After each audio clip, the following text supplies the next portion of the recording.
ৰিভাঞ্চৰ 6 month হৈছে যিসকলে video' চাইছে মোৰ আপোনালোকে হয়তো গমেই পাইছে ৰিভাঞ্চৰ অন্নপ্ৰাশনৰ নিয়ম হৈ গৈছে আৰু অন্নপ্ৰাশন হোৱাৰ পাছত প্ৰথম কি খোৱালো তাকে ভাবিলোঁ আপোনালোকৰ লগত শ্বেয়াৰ কৰোঁ আৰু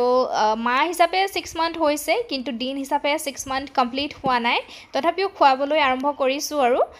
আহকচোন তেন্তে চাওঁ কি খোৱালো প্ৰথম এইফালে আপোনালোকে দেখা পাইছে এটা আপেল লৈ ললো ধুনিয়াকে ধুই ললো আৰু ধুনিয়াকে বাকলিবিলাক গুছাই লৈছো দেই এইফালে সম্পূৰ্ণ বাকলিখিনি গুছাই ললো আৰু তাৰ পাছতো পুনৰ এবাৰ সাফা পানীয়ে ধুনিয়াকে ধুই লৈছো আৰু এতিয়া এইফালে চাওকচোন সৰু সৰু টুকুৰকে কাটি ললো আৰু এতিয়া আমি এই টুকুৰা আপেলখিনি ধুনিয়াকে পানী দি সিজাই লম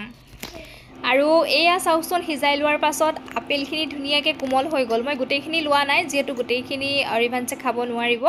আৰু ধুনিয়াকে এয়া চাওকচোন সেকনি এখনৰ সহায়ত ধুনিয়াকে এয়া সেকি ললো মানে অকনমান পাতল কৰিছো লিকুইড ফৰ্ম কৰিছো যেহেতু হঠাতে ডাঠকৈ খাব নোৱাৰিব যেহেতু লিকুইড খাই থকা এই কাৰণে জোখমতে কৰি ললে হল আৰু এতিয়া খোৱাবৰ কাৰণে এয়া লিকুইড ফৰ্মটো ৰেডি হৈ গল এইটো আমাৰ ৰিভাঞ্চ এতিয়া ৰিভাঞ্চে মাম খাব হয়নে মাম খাব আমাৰ ৰিভাঞ্চে এতিয়া মাম খাব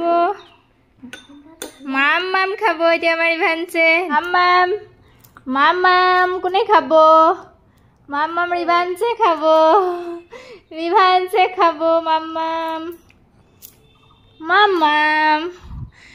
মাম খাই দিলে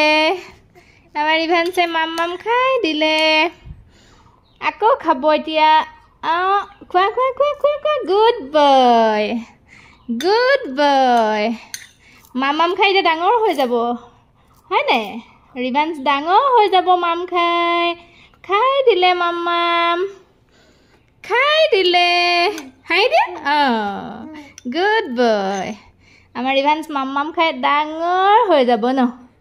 ডাঙৰ হৈ যাব খাই দিয়া ভাল লৰা মাম কোনে খাব মাম ৰিভাঞ্চে খাব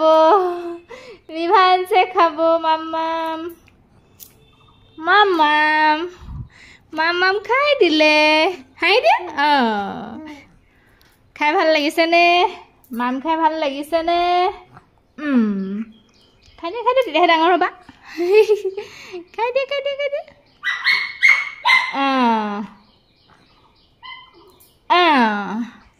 আজিৰ ভিডিঅ'টো হেয়াই আছিল আশা কৰিছো আপোনালোকে চাই ভাল পালে আৰু আপোনালোকৰ যদি 6 মান্থৰ বেবী আছে তেন্তে আপোনালোকে কি খুৱাই কমেন্ট কৰি জনাবলৈ নাপাহৰিব আজিলৈ আহিছো আৰু যিসকলে মোক ফেসবুকত চাই আছে এতিয়ালৈকে যদি ফলো কৰা নাই আপোনালোকে প্লিজ মোৰ ফেসবুকৰ পেজটো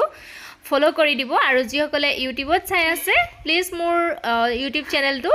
যিসকলে সাবস্ক্ৰাইব কৰা নাই সাবস্ক্ৰাইব কৰি দিব আজিলৈ আহিছো বাই বাই